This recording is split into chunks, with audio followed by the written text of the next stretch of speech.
Bonsoir chers élèves, j'espère que vous allez bien. Donc aujourd'hui, on va essayer de travailler le troisième et quatrième chapitre.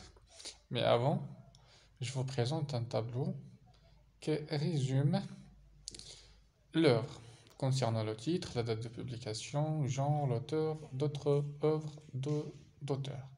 Alors le titre, comme vous savez, le dernier jour d'un condamné.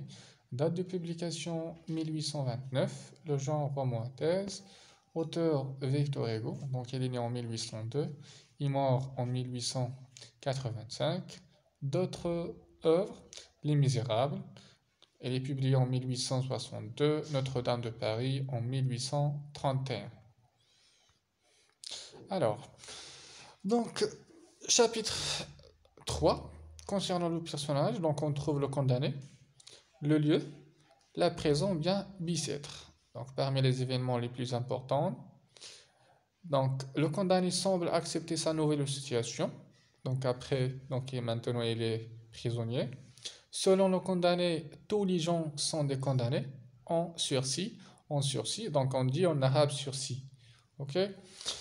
Il se dit qu'être enlevé à cette vie misérable de prisonnier ne serait pas une grande perte. Donc, voilà.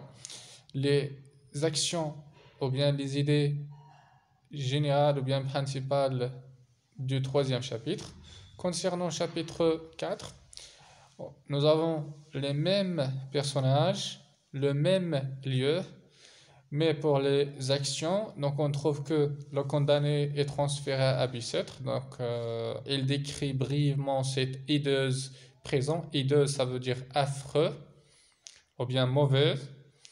De loin, donc ici, de loin, la prison ressemble à un château. Donc ici, nous avons une comparaison, mais de près, c'est un lieu hideux, mauvais, affreux.